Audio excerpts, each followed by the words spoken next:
Welcome to MSP Unplugged, episode number 29, Modern MSP Platform.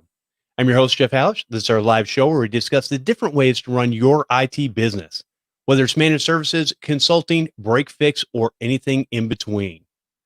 Let me introduce the co-host.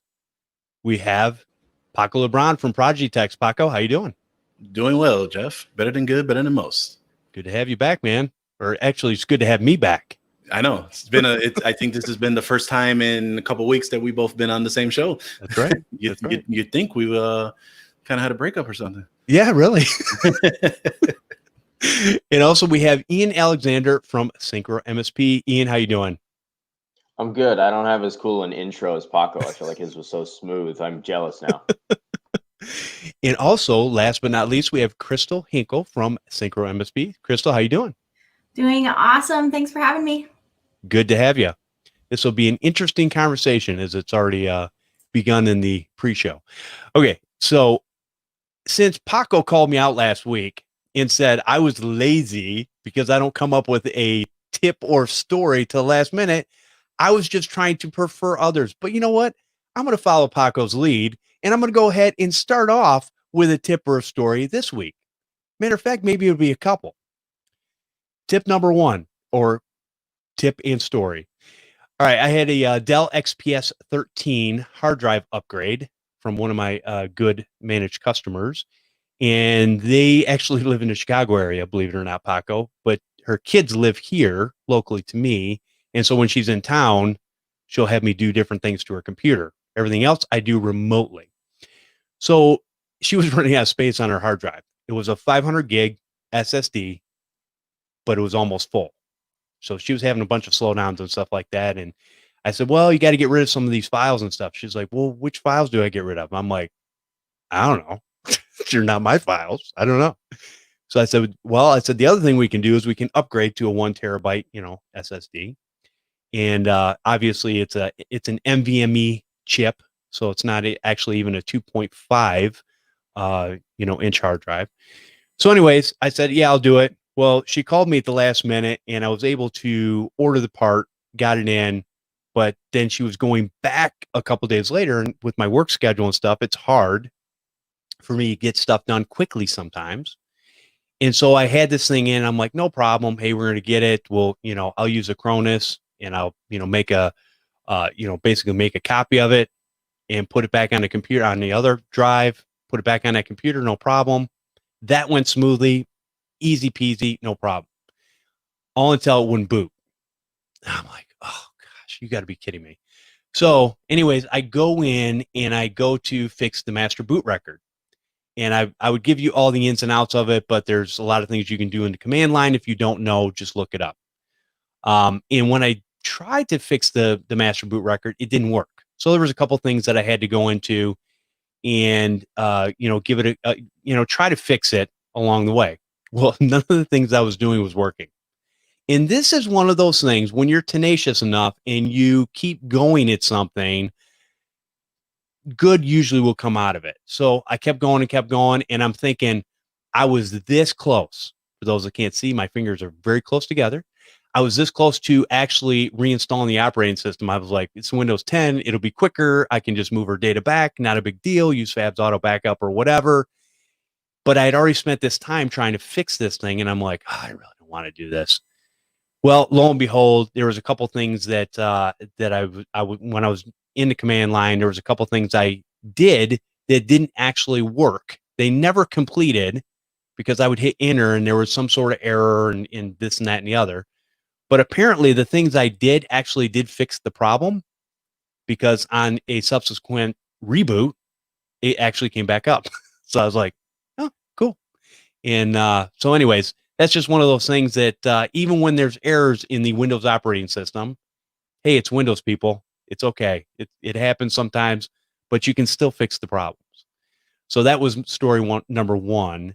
So something that happened just recently, like within the last week, obviously you guys haven't seen me around in a while. I've been working a lot. But it's funny, Paco, because last week when you were on, from 6:30 to 8 o'clock, my internet was down anyways. So I wouldn't have been able to do the show even if I was home. So anyways, I caught the end of the show while I was at work on YouTube and made a couple comments in there. But one of the things that was one of the things that came back up. And the third story is something that happened just probably about 6 days ago. And that is I started to get blue screens of death. Yeah. I rarely get blue screens. I rarely do. And so when I do, I know there's something seriously wrong. And so I looked it up, and it was basically a video kernel driver. And so that kind of pointed to my video card, either software or hardware, wasn't sure yet. And then I had reinstalled the NVIDIA drivers and stuff like that and got everything back up and running. And then all of a sudden I started to see blocks on my screen. And yeah, it was just, it was bad. So thankfully, because it's a NVIDIA 2080 Ti for the win, I don't know, RTX, whatever. Anyways, it's a very expensive card. Let me just put it that way. And I was able to, I think the warranty actually it ends this November. So it's almost 3 years old. So it was about 2.5 years old. So I was able to replace it. They sent me a replacement, and I was able to install it yesterday. And here we are, up and running. So obviously that works. But anyways, that's my stories and everything. But yeah, just hey, stuff happens. You just gotta roll with the punches and do what you got to do to make things work. That's the moral of my story. All right, Paco. Now, since I didn't prefer you, but I'm gonna prefer you right now, and I'm gonna kick it over to you. So I actually have 2 stories, but I'm gonna try and limit it to one just because for time. Are you saying I went too long? Essentially, no, I'm not saying that at all. It's been a while. It's been a while since I've been on the show. I'm not digging at you. I swear. No. So one of them is, I think it kind of goes off of your, push through, kind of just take your hits and kind of move forward. I was talking to a listener of ours over the last maybe month and a half or so. They were doing a cabling job for one of their clients. And, he did quite a few of these cabling jobs. He's very good at it. They were all AV for cameras and things of that nature. He did so many of them. And he got to a point where he had another client, but unfortunately the client only gave him so much budget to work with, which was less than what he can do in his normal work ethic, or with his work expertise. And what ended up happening was he still took the job. He tried to maintain inside the budget, but it ended up biting him at the end, causing him more time, which the project should have been about a week and a half to almost a month, because he was trying to figure out certain pieces and trying to get everything going. And it just really came back down to, should he walk away from the job because he just was getting frustrated? He just couldn't figure out how to get it going. Does he just put in the equipment that he should have did and bite the bullet, because this client this client that he was working with was a first-time client and had the potential for other avenues of opportunities as well, which would have made up for it. So he gave me a call. He was kind of concerned. He had that, I'm done type situation where, have mentioned my story back in 2018, I think it was 2018. Yeah. And I called John Dubinsky, went through the whole process and all that. So I kind of give him the same pep talk, just shut it all down, give it the weekend, figure it out. And I think it might've been 4th of July weekend, now that I think about it, because it coincided to a long 3-day weekend. So he took some time for himself, went through, he powered through, got the job done. Well, he called me last weekend to tell me that, that job was already done. He powered through and whatnot. Turns out that client came back with that opportunity. And now he had about 5, I think it was like 3 or 4 other stores to go ahead and do that same wiring, which more than welcome. He was able to recoup those costs and kind of move from there. So all in all, it just basically says, do right by your customer. Do right by your customer, do what you have to do. If you made a mistake, now it's a learning experience that moving forward, and now you pivot and adjust to do what you have to do for business. So I thought it was a great win story for him, and just it was really cool to to hear that just as you keep powering through, things do come out on the other end, as long as you can't maintain your work ethic, making sure that you can maintain your composure and just make sure that you get it done as best you can. That's a good point. Yeah, there are no mistakes. There's only learning opportunities. And I know that sounds kind of zen, but hey, it's just the truth. You can, and we've talked about this before, and I've said it many times. When you have something that goes wrong, you have two choices in life. You can either put one foot in front of the other and step forward, or I don't know, you could probably roll over on your back and wet on yourself.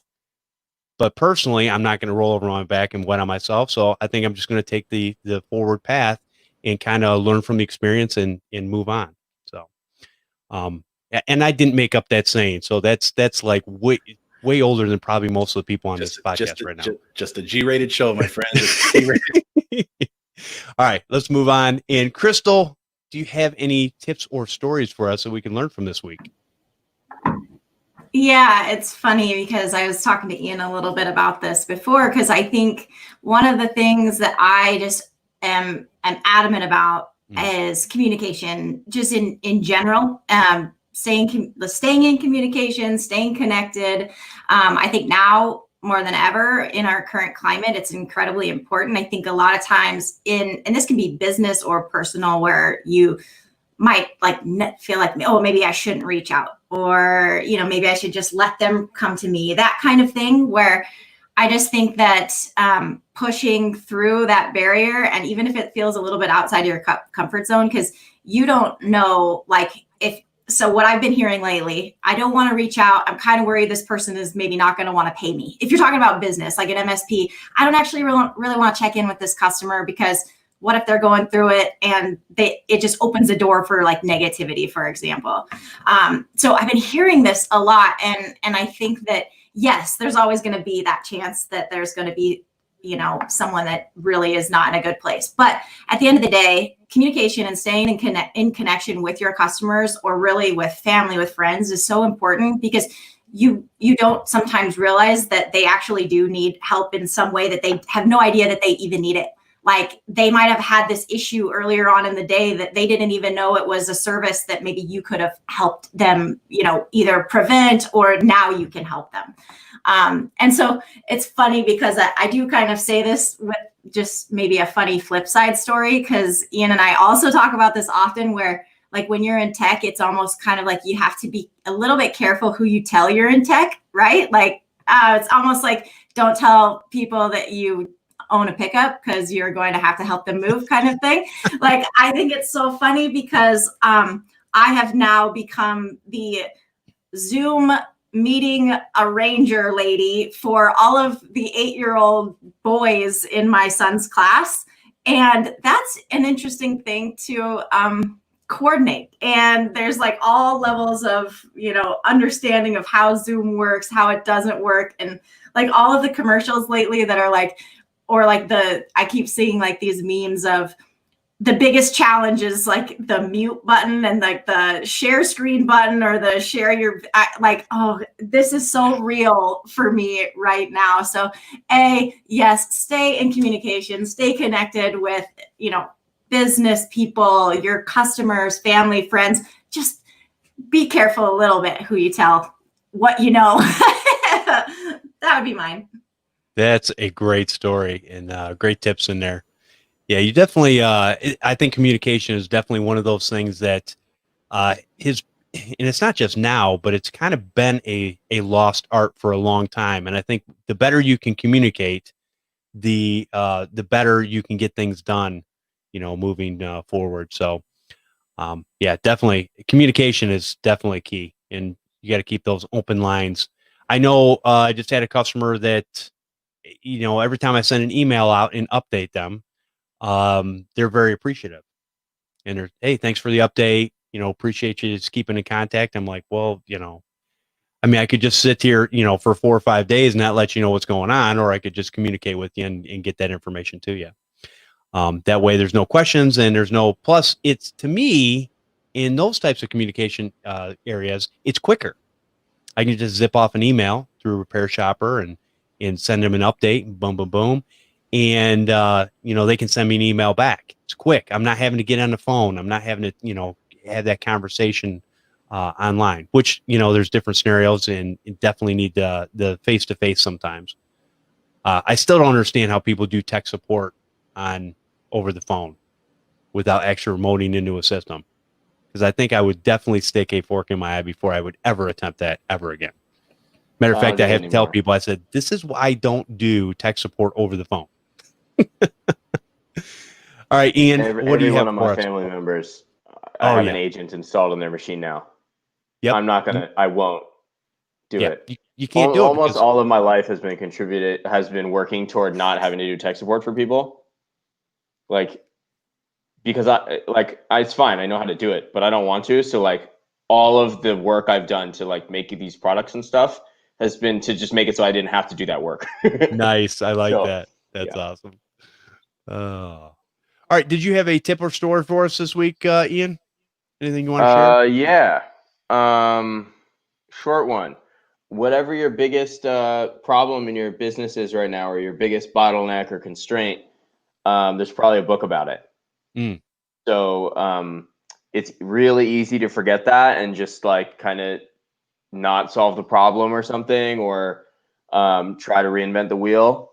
And it's not to say that every problem isn't like in some way unique, but someone has solved most of your problem probably many times, and there's probably a good book about it. And that applies to business and then also life. On a kind of funny or non-business version of that is, I used to love dinosaurs when I was a little kid, and I had a problem as an adult that I felt like I didn't remember any of the dinosaur facts that I used to know. So I've been reading a book about dinosaurs, and that's been a lot of fun. So, there's a book about dinosaurs, there's books about business. You can solve your biggest problem. That's good. That's real good. So what's even more funny about that is that that's exactly what I decided to try and do this week, because as Crystal probably knows, I just added 2 members to my team this past month, and I'm having a really hard time trying to make sure clearly and the transparency of how to assign tasks and making sure that they have the resources, since I've ran it solo for so long and with subcontractors that didn't need access to a lot of the stuff. It's, well, how do I make this efficient? Because I'm spending more time making sure they got what they need than it is working on the business, let alone working in the business. So it's starting to become a big time crunch for me. And exactly like Ian said, I was actually just searching over the last couple of days. All right, there's got to be a book or something that I can get on Audible to start listening about this, because there has to be a better way, which I'm hoping to actually do a show sometime in August as well about remote management of the team, or helping remote work. And we'll see how we can get a couple of those guys, like I mentioned in the last show. Excellent. Good points. All right. So let's go ahead and before we get into our main topic, let's just get a little background. And Crystal, I'm gonna go to you again, since you're the newest member of this group today, and just give us a little background on where you came from and how you got to be where you're at SyncroMSP. Yeah, thanks. I have been with Syncro for almost 3.5 years now.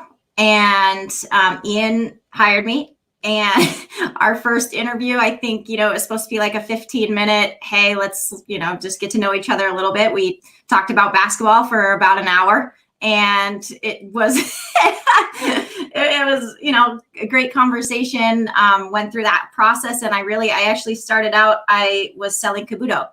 So I'm sure, Jeff, if you're using Repair Shopper, I'm sure you've heard of Kabuto, and Paco, I know you have. So it was more of the lightweight RMM, maybe for more residential use. I started out selling that. I don't have a technical background, really. Prior to 3.5 years ago, I actually ran my own personal trainer business for about 12 years. So sales has always been kind of right there in the mix of everything, but the tech side was and has been, a definite learning experience for me. Was an amazing pivot, best thing I've ever done, I think. And so I sold Repair Shopper actually for a little bit, and then moved into Syncro sales. Ian was pretty much, when we first launched Syncro, that's kind of what Ian was doing. And he went on vacation and said, hey, Crystal, can you cover? And I did, and then haven't moved from there since then. And it's been amazing. It's been an awesome ride for sure. Very cool. Yeah, actually, I still use Kabuto. I still have an account, right, Ian? I probably talked to you. So, I don't. Yeah, I still use TechSuite too. Actually, one of my favorite programs out there because it just works. So, anyways, Ian, why don't you, for those that don't know, I'm sure a lot of people in our audience do know you, and you've been around for a long time, and you've been in our corner supporting us, and we try to do the same thing and support you guys, and it's been a great relationship. But if people didn't know you, where did you come from, and how did you get to SyncroMSP? Yeah, it's been a heck of a journey. I'll try to make it quick. I've been fixing and building computers since I was a kid. When I went to Cal Poly for computer engineering, and one summer I wanted to make some extra money, so I went and worked as a bench tech at a computer repair shop. They also did like MSP stuff. And then I decided to start my own computer repair business. When I went back to school, did that on the side, ended up selling that. And then throughout that whole process, I was really frustrated with the computer repair process. Like you're just doing the same checklist every single time. So I wanted to automate it. I had like a software background. So I found a group of people, we worked together and eventually launched RepairTek. Our first product was TechSuite, which Jeff talked about, and it automated that whole checklist. And then we kind of like in 2015, so that was 2012 when we launched commercially. We started working on it in 2011. And in 2015, we launched Kabuto. That was a feature request for TechSuite that someone had, and I was like, this is a different product. So we're not gonna put this in TechSuite, but we launched Kabuto basically as a way to get people to come back to repair shops.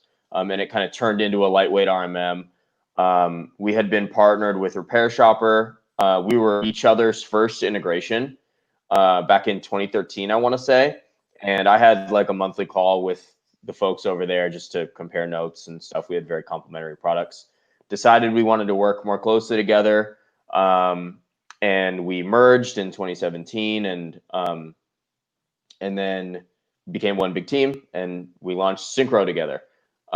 So we've got like 4 products now, teams way bigger, and we have a lot of fun. And I'm like one of the co-founders, chief operating officer, which is a pretty ambiguous title that basically just means I help anyone do what they need to do when they run into issues or need more resources or we need to hire people or whatever. Wow, great background story. Yeah, it's been has been a long time. I think I can't remember the first time I had you guys on. And I had the guys from Repair Shop on. I had you guys on. It was years and years ago. And I think probably around 2015 or so. Probably had you all on. So sounds about right. It's been a long road, but it's been a good one, and it's neat to see how. And we're going to talk about SyncroMSP in here in a minute, but it's neat to see how the thing started with one product and then emerging together and kind of this little side project, and all of a sudden it blossoms into this great RMM tool, PSA, all this other kind of stuff that can help people in their businesses. Because I know you and the guys over at Repair Shopper, everybody's got they want to help the technicians, they want to help the business owners to be able to run their business without, I mean, let's face it, we all should have checklists. How many use them? Not me. I'm going to tell you right now, if I need to go in and clean a computer up, and I know there's just some stuff that it's just in the background, and I don't really feel like going in there and manually doing it, I can throw TechSuite on there, run it. I walk away. 16 minutes later, it's done on most machines, unless it's really old. And I don't really work on machines that are older than 4 or 5 years old. So I tell those people right away, it's first question I ask, how old's your computer? Oh, it's, 4 or 5. Now look on the bottom and it's a Windows 7. Yeah, it's older than that.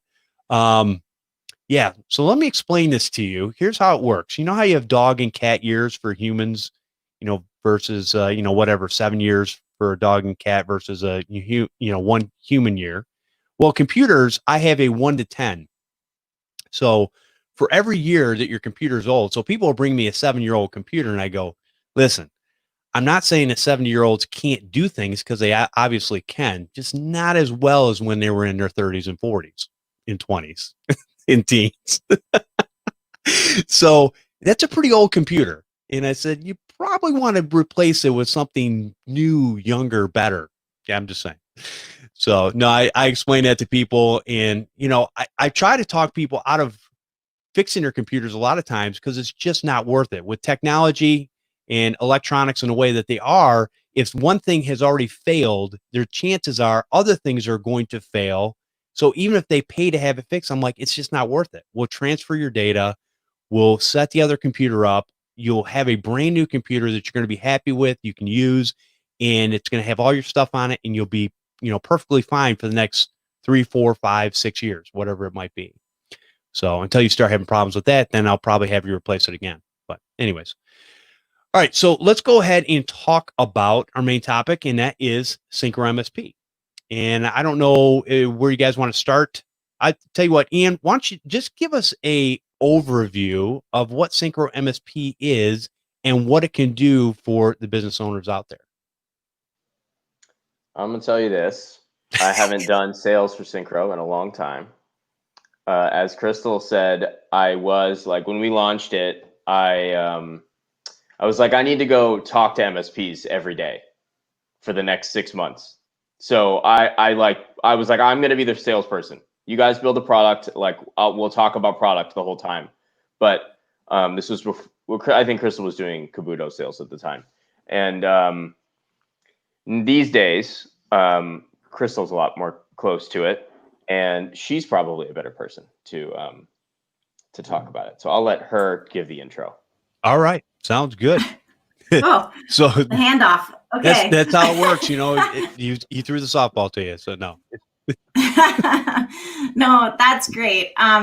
Yeah, I do. I will say I do get to talk to a lot of MSPs when conferences were still going on. I got to go to conferences and kind of try to, 3-minute pitch what Syncro is. And so I feel pretty confident with this, but I will see the main thing is, if you're an MSP and you're watching this, you are probably pretty used to the tools that you're using. You might have an RMM, you might have a PSA.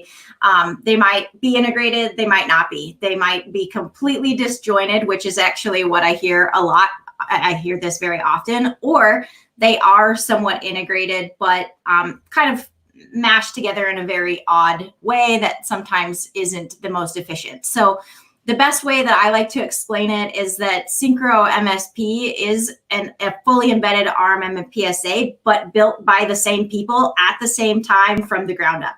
And so the level of automation that you can achieve is just incredible. So not only can you manage your customers' information, we have, built-in CRM type of functionality there.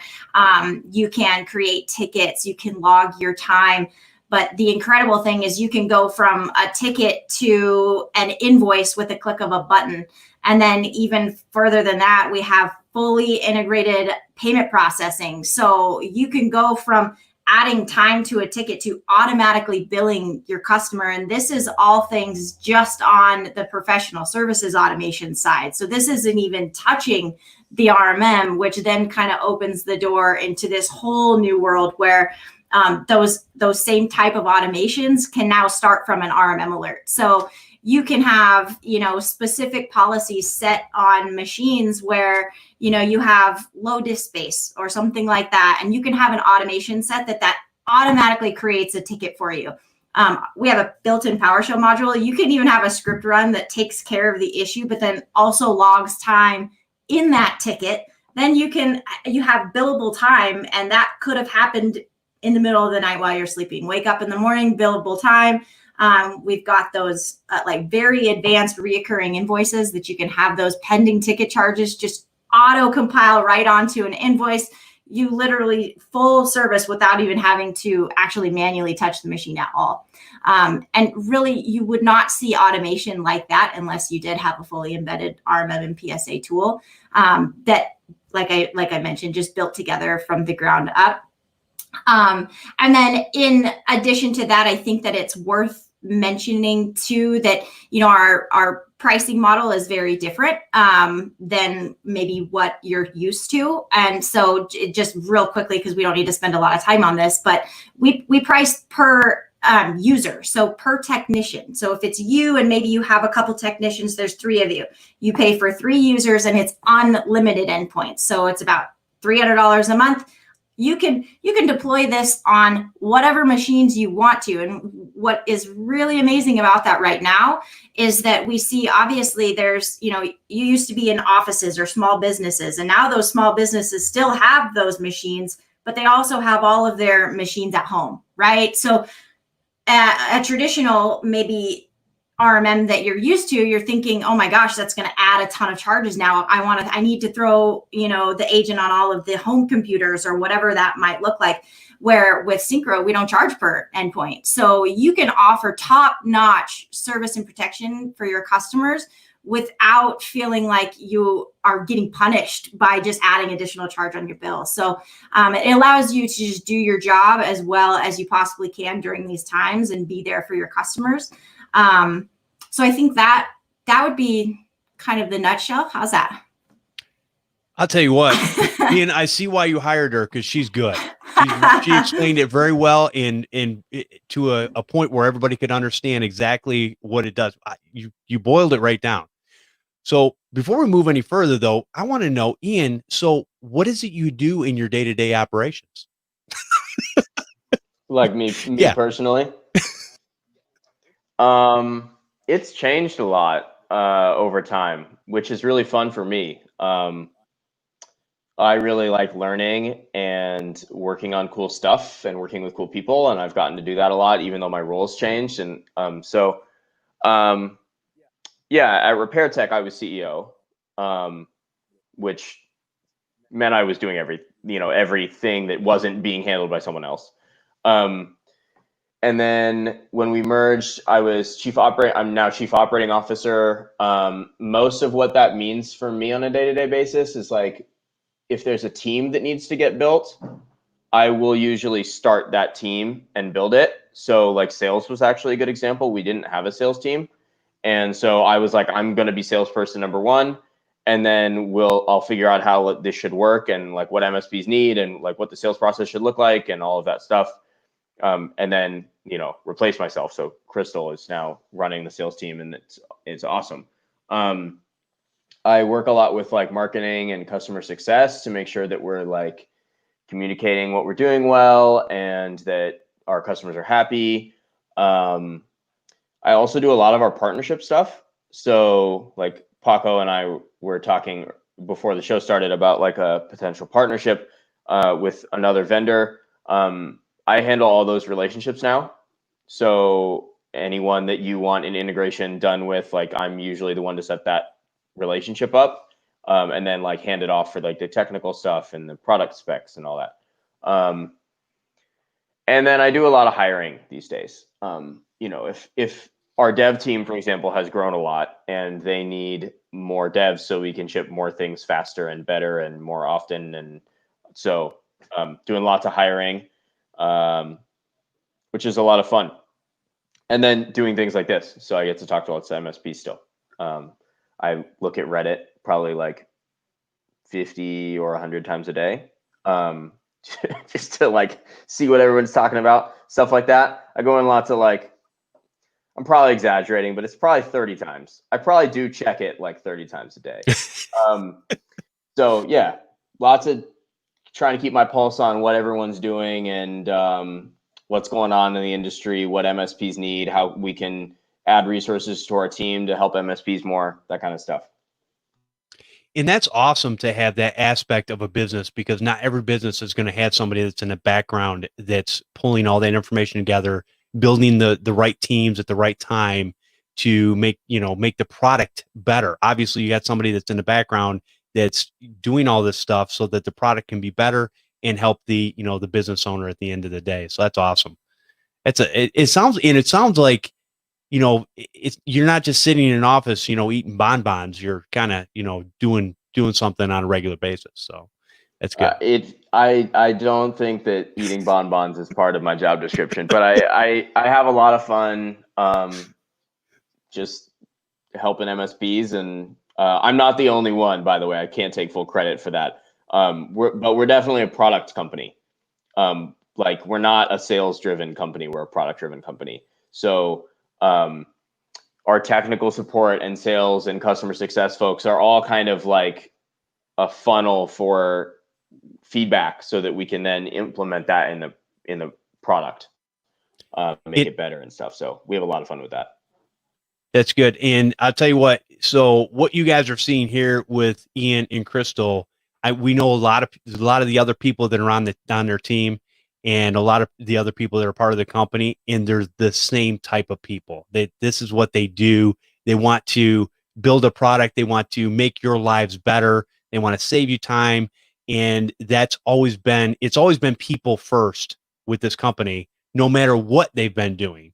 And so that's something that you definitely need to look for when you're looking for a company to partner with, because again, at the end of the day, that's what we talk about, is partnering with somebody is there to help you and is in your corner, and is going to be a help to you, not a problem. So, and that's you definitely get the help side from SyncroMSP and all their other products inside. All right, so let's move over to Paco. Paco, you are a diehard SyncroMSP fan. I'm just going to put that out there. And I said this years ago, when Paco grabs onto something, when he first started listening to a podcast I was doing years ago, I called Paco my number one cheerleader. Well, because he was always there. He was trying to, help me and encourage me and all that kind of stuff. And I appreciated it. And now I would call him SyncroMSP's number one cheerleader, because that's how he rolls. So Paco, tell us a little bit about why you started using SyncroMSP and what things drew you to it, and how do you use it on a regular basis?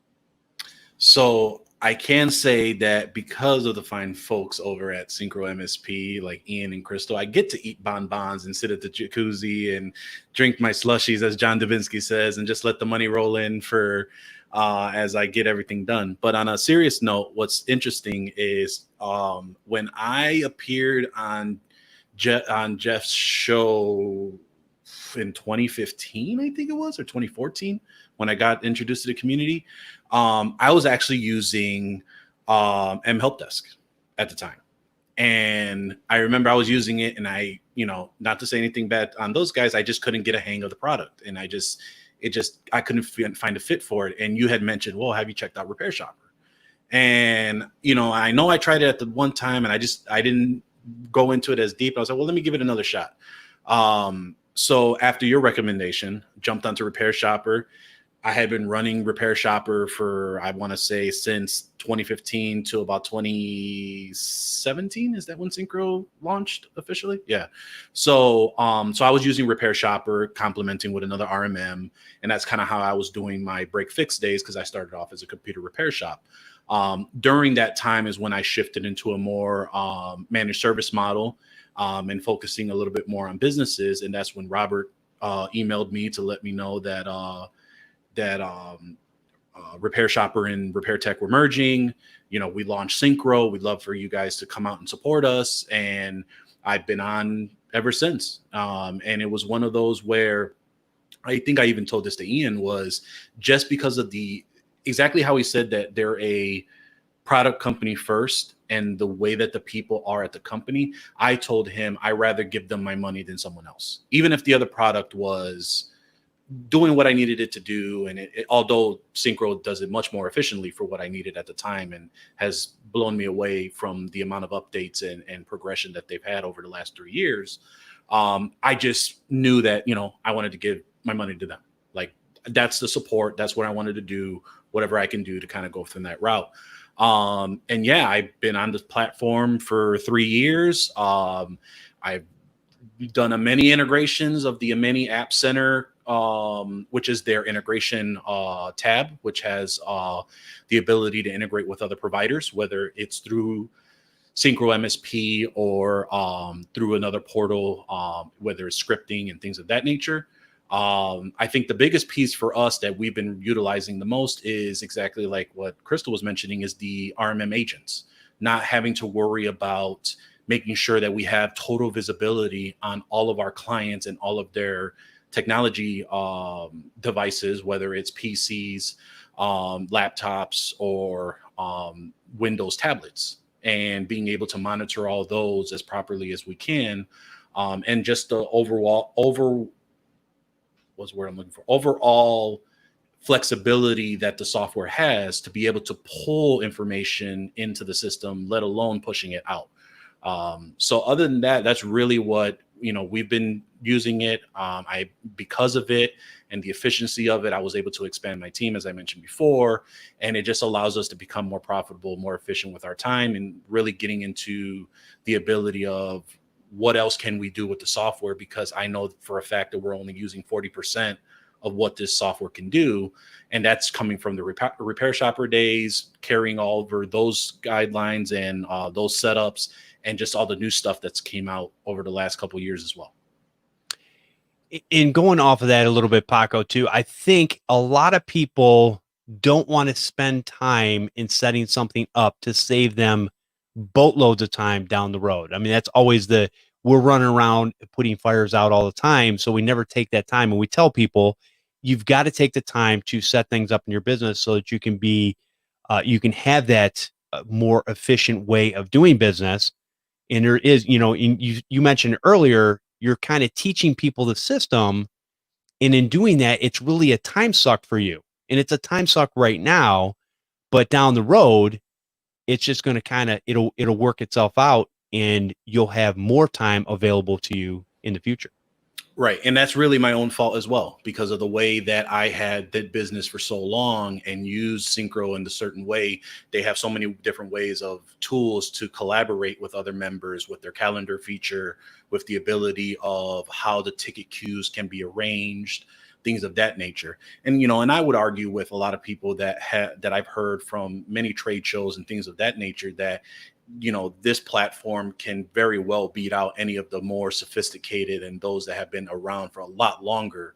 I mean, the fact that it was just done right from the beginning versus a lot of other companies, either they're now just either revamping their UI, revamping their systems, or they've made a ton of acquisitions and now they're dealing with the pain point of getting those two different technologies to talk. Whereas in Syncro, it just works. I mean, I can click, if I go into a customer and click on an asset, I can see the asset right from the PSA. I can jump into the RMM, run whatever I need to do on the RMM. It shows up in the PSA. I mean, it's just not, there's no me clicking through 15 million tabs to get to what I want to see as a snapshot.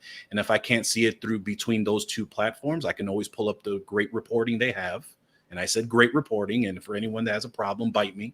And you can go into the asset audits and the agent reports that they've created. And you can get so much information if you dial in and put the time in. I understand that there is a lot of other reporting that may be needed. But you know what? For a lot of managed service providers, and even for those that are providing managed services for residential clients, this is a great opportunity to transition to that, to support both residential, and if you're looking to support small business, is one area to really concentrate in and get a lot of this visibility that you need. Yeah, very good. There is a lot to unpack there. All right, so Crystal, I want to go back over to you. And what are some of the things that, when obviously you're the head of the sales team and doing sales out there, what are some of the big pain points that a lot of the customers are telling you about that obviously Syncro has either solved or, will solve in the future? Yeah, really, really good question. I think a lot of the pain points, it kind of ranges from across the board, but a lot of what we're hearing as of late is that there are tools that people are using that are just so difficult to use. Like it takes a rocket scientist to implement. It takes 10 years and a huge investment to really actually feel like you have a grasp on how to use the tool. And not saying that those, like, the tools out there aren't phenomenal and they're feature rich and that kind of thing, but they tend to be difficult to learn. And when you do bring on new technicians, it's a struggle. So one of the things that, just mentioning that the software was built in such an intuitive way that it's sometimes you're like, what am I missing? Because it's so simple to like hop in and just do what you need to do. I get on calls with people so often and they're like, what's the catch here? Like, I just clicked this button, did that, and it's good. And I'm like, yeah, you're good to go. And it's almost like they're like waiting kind of for the floor to drop a little bit. And so it's that we hear a ton. We hear a lot about struggle with, being locked into a contract or pricing changing all the time, never knowing what their monthly bills are going to be. We are incredibly transparent with our pricing. You don't even have to, I'm part of the sales team. So of course I'm like, hey, talk to someone on the sales team, but you don't have to. You can check out our pricing. You can go to the website right now. You don't have to talk to anybody. You can sign up for a free trial. You can just hop in and use it. We do offer a free 30-day trial, just my little sales plug there, but we do. And it's worth saying. And like, you can see what I'm saying. You can hop in, you can throw an agent on a machine within a couple of minutes. You can see the power and how quick and easy it is to set up. It's pretty amazing. And then I think, as far as other pain points and where we really excel, our PowerShell scripting engine is absolutely ridiculous. We have, like Paco was saying, we do have amazing integrations and they are phenomenal and our API is wonderful.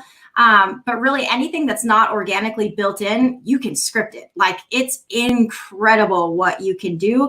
And like I mentioned before, I don't come from an extreme technical background, but even I can see that this PowerShell module is pretty ridiculous what you can do, and just streamline your efficiency even more. Like I mentioned, charging time through a script is kind of unbelievable. So there's things like that. The other thing that I do think it kind of coincides with what Paco was saying also is that pain point of, I don't love I don't love my RMM tool, or I don't love my PSA tool right now, but I do not want to switch. Like, of course we hear that all the time. So it is worth saying we have phenomenal kind of migration tools. So you can pretty much migrate from a lot of the RMMs out there, a lot of the PSAs out there in a really seamless manner. We've had, one of our favorite stories is we have a customer that had like 2,700 endpoints and migrated in like 2 hours over the weekend. Within a weekend, fully migrated from a system they'd been using for, I think, 10 years or something like that. And just like that, using Syncro, they've been using it now for 2 years. They saved like some odd thousands of dollars a month by switching to Syncro. It's like that pretty incredible story. So hopefully I hit on most of the main ones. Did I miss anything, Ian, do you think? You're good. One part I do want to bring up is exactly what Crystal mentioned, is the ability of not only having the scripting, but also having the policies to deploy those scripts. And exactly how she mentioned how often how quick it takes for you to do a migration. For me, I'm slowly getting rid of all my residential clients, and my buddy is rocking Repair Shopper and another RMM, which I'm convincing him to get to Syncro. But the ability of being able to deploy all those transition with the agents is just so easy to be able to get through. But two, as Jeff mentioned, with having that Ian having the checklist automated in Tech Suite, which you can script in Syncro, by the way.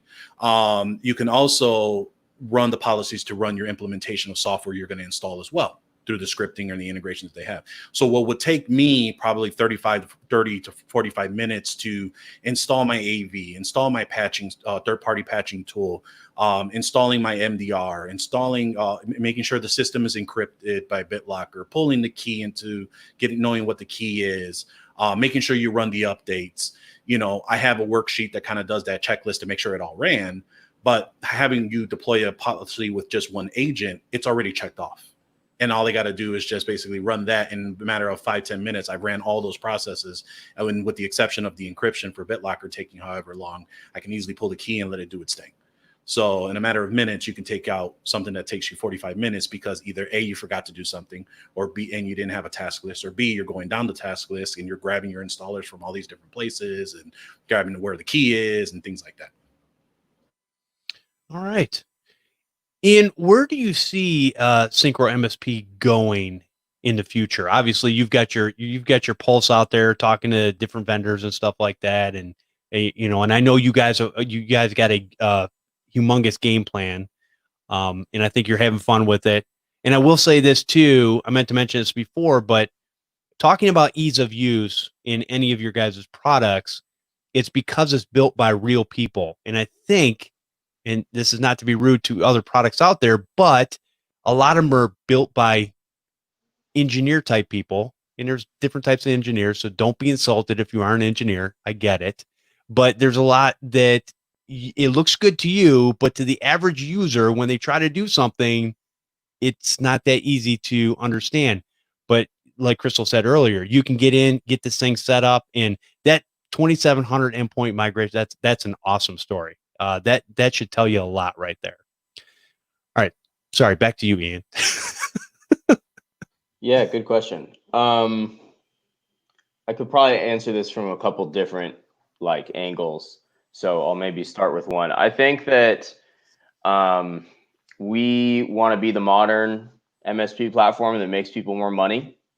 So I think that like that's a simple statement, but there's different parts of that when you break it down, they mean a lot. I think modern is something we try to embody in the way we build features, in the way we think about like our technology stack, in the way that we like run our business practices. I think it's embodied in our pricing model, the way we do like kind of no pressure, like hands-off sales where we're just here to support you if you want it, and otherwise do whatever you want to do.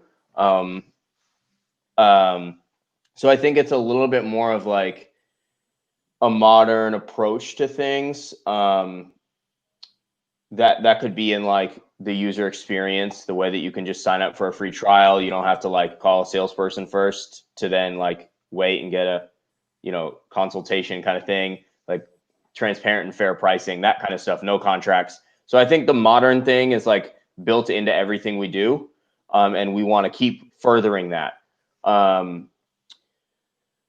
I think there's another part, which is like making MSPs more money. I think that there's something that you guys have been speaking to about being able to get up and running with Syncro very easily, but I think we can further it. Obviously, one of the big competitive advantages we have is that we have a combined PSA and RMM that's written like that from the ground up. And so there are all kinds of processes that can be streamlined and automations you can build that you wouldn't be able to with separate things. And because of that, I think there are lots of opportunities for us to make it easier for MSPs to make more money in ways that like maybe they're doing already, but they're not able to do as easily. Or maybe there's a thing that most MSPs want to be doing, but they just haven't gotten to it. It could be in marketing, it could be in sales, it could be in manage AV, it could, whatever. There's lots of different things that could mean, but we want to make it really easy for MSPs to make more money. Whether that's like selling a new product or being more efficient, saving time, reducing your costs by like maybe we can build a feature that you're now paying for a separate standalone product. Maybe we can help you do that. I think that 2,700 endpoint MSP, for example, I think they had 7 tools. Am I remembering that? They had 7 tools. They switched to us and they have 1 tool. So that kind of stuff, I think we're really passionate about. I think it makes a difference for people. And okay, so that's one like angle. I think the other part is that there's like maybe a status quo of features that most MSPs expect when they come to an RMM or a PSA platform. It's maybe like check the box. Do you have these features that I need? And I think they're based on how the MSP industry has evolved so far and what is common in terms of how people are doing workflows and you know, what's standard for people to sell. Everyone sells antivirus, everyone sells backup. right? Like there's like kind of common things that people do. And so they come in and they're expecting a particular checklist that they're going to check all the features. Do you have this thing? I think that we've spent the last couple of years like kind of building those things out. And we're going to get to a fun point where we kind of have that stuff, and then we can do some more innovative things that are not things that people would expect when they come into a platform, because people aren't doing them. As a really fun example, like we just released a Twilio integration that is kind of crazy, and I think most of our users don't even realize what they can do with it yet. But it lets you, Twilio has like a Twilio Studio feature. You can essentially build like a chat bot with it. So if you've ever gone to like the dentist or something, and they like send you a text message like, hey, are you going to be here for your appointment tomorrow? Like reply yes, and we'll confirm. Reply no, and we'll reschedule. You can build that whole thing in Twilio Studio and like integrate it into Syncro. And there's stuff like that that's really awesome. I think. Oh, I think he froze.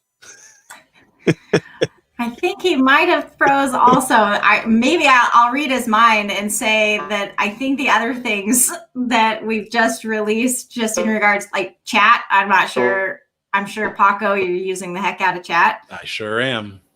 It's amazing. You can initiate chat to your end users. They can to you. You don't always have to be online. You can have it create tickets. That goes back to that communication thing. Keeping in contact with your customers, making sure they always have a way to get a hold of you. And then that Twilio integration is pretty cool too, because it integrates with different parts of the ticketing system, plus our the ability to send out like campaigns. You can now do that via text as well, which is pretty cool. And there was a thing too, recent for those that may have looked at Syncro at one point and are serving the medical field. You know, Syncro is now HIPAA verified. And they went through a lot of time and effort and a lot of paperwork to get that going. And it's a very seamless process compared to any other vendor that I have worked with to get a BAA signed. Absolutely. I think, yeah, that speaks to that modern, where everything we do, everything we release, we're trying to do it as modern as possible. With like a few clicks, you can become HIPAA compliant, like, or we'll sign your BAA within like a few steps. It's incredible how quick and easy it is. And again, like just speaking for Ian, when he said everything that we release, we definitely release it in a way that it's quick and easy and modern, very modern. All right, we're playing Hollywood Squares, and we just moved the squares around a little bit. But Ian, you're back with us, so I think Crystal ended the conversation for you. But anything that you want to add? Oh, I think he's traveling, so he must be off of his normal internet connection. Oh, and he's okay. So Ian, let us know when you get back in there. It must be hotel Wi-Fi or something. So anyways, let's take a quick break. And if everyone could gather your last thoughts, and what we'll do is anything that we haven't shared yet that you want to bring to the audience, we'll go ahead and do a wrap up, and we'll go from there. If you'd like to support this show, I would encourage everyone to go to patreon.com/MSP Unplugged. And I want to thank all of our Patreon supporters that continuously support us. That will get you into a secret something or other Facebook group. I don't know what they call it anymore. Some sort of group that has a bunch of business owner technicians that talk about day-to-day operations, answer questions in a nice, friendly way, not in a way that's demeaning or you're not looked down upon because you're asking a simple question. Again, we came from the standpoint of we all had to start somewhere. A lot of us have been doing this for a very long time, and we just have to understand that other people have started at a certain point, and they've got to get some of those questions that maybe they don't know the answer to. And that's what we're here to do as a community, to help the rest of the people out there to just be better. And so it's a friendly group. And if you're not friendly, Paco's the band hammer, and he'll bring down the hammer and get you out of there. So But it's been a very friendly group, very good as far as a lot of good information, people answering questions. Hey, here's what I did in this situation. So anyways, that's something you can get. It's $1 a show. We do 4 shows, 4 to 5 shows a month. Most of the months it's 4 shows. So, hey, skip a Starbucks coffee. I don't even know what Starbucks coffee costs anymore, but I know coffee is expensive. But anyways, if you'd like to support the show, again, I would just encourage you, go to patreon.com/MSP Unplugged. And we do appreciate all those that support us in our endeavors and what we're putting together on a weekly basis for you, especially with mine and Paco's busy schedules. And Paco's really been stepping up to the plate and knocking it out of the park with hosting when I am not around. Matter of fact, he's almost getting better than me. So it's a good thing. That's better. But I mean, really quick, I do want to mention that, for a lot of those that are considering on supporting, we are working on a couple of new things as well to offer those that are contributing as well. So stay tuned. And just exactly with the conference being canceled this year, I am kind of reworking some of the relationships that I have so far. And you may get a email newsletter if you're subscribed to the show. Something of a TechCon Unplugged at home situation that I'm working on, and Jeff doesn't even know yet, so I will inform him on our weekly meeting, and we'll go from there.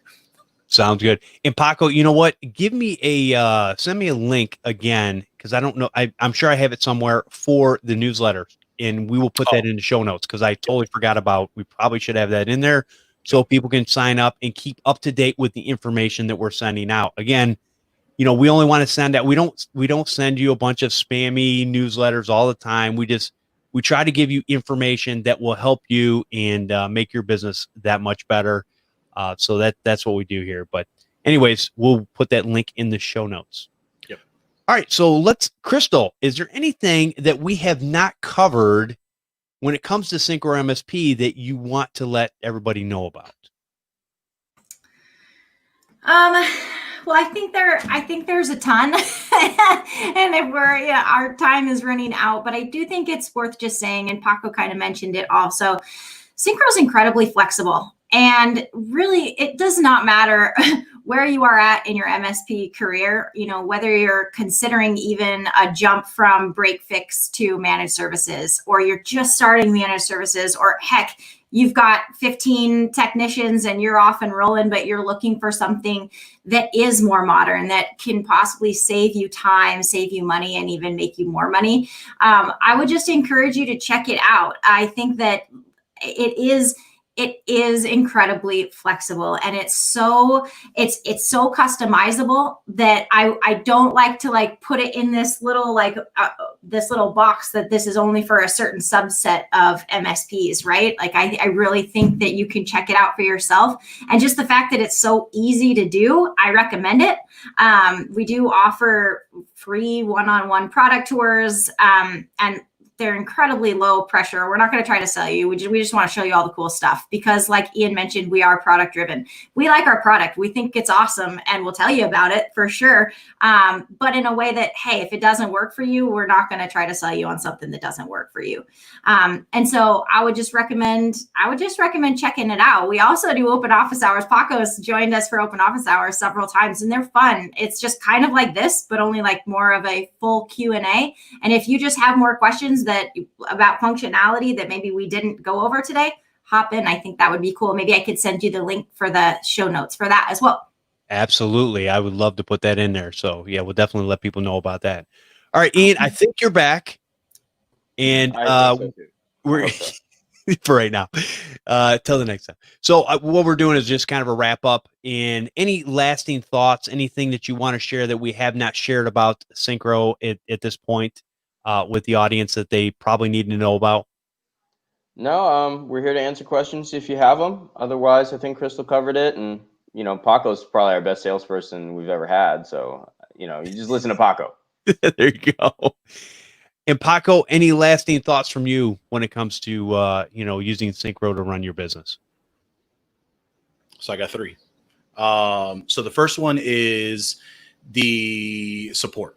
I think it's a big testament to the quality of support that you get when you write into Syncro. You know, and big shout out to Bobby, who always monitors the Facebook group for Synchro, Lindsay, Xavier, to name a few of them. I mean, they've been astounding. They've been incredible. And the thing is, they don't just give you one-liners like, yeah, this is what it is. You know, like I sent in a ticket maybe like a week ago, and Xavier wrote in, he says, hey, you know what? We don't, because I was looking to try and figure out how to manage Defender through Synchro. And he says, hey, look, we don't have it right now, but I have heard other guys doing this. Take a look at here's the link, and here's how you can kind of get something going with that. You know, he went above and beyond outside of, hey, can Synchro do that? And that's just a testament to the support that you get, because for me, I'd rather have quality support than having support just be there to answer any questions at a timely in you know, a matter of minutes to just check it off on a queue because they're trying to run through as many tickets as possible. The quality of the support speaks to many testaments on that side. Two, I'm a big fan and am enjoying being part of the Synchro community. And a big piece of that in the RMM is their community script library. I don't think any other platform has this, and I could be wrong because I've only been in Synchro for so long, but the way that the community script library is built, there are not only scripts that have been written by the Synchro staff and team, but also other users that have been contributing to the platform. And, you know, where I get my BitLocker in a encryption script, where I can get the polling of the systems and things like that. They've been a really great asset to what I've needed for my business, and joining that Facebook, the Synchro Facebook group as well, which will have the link.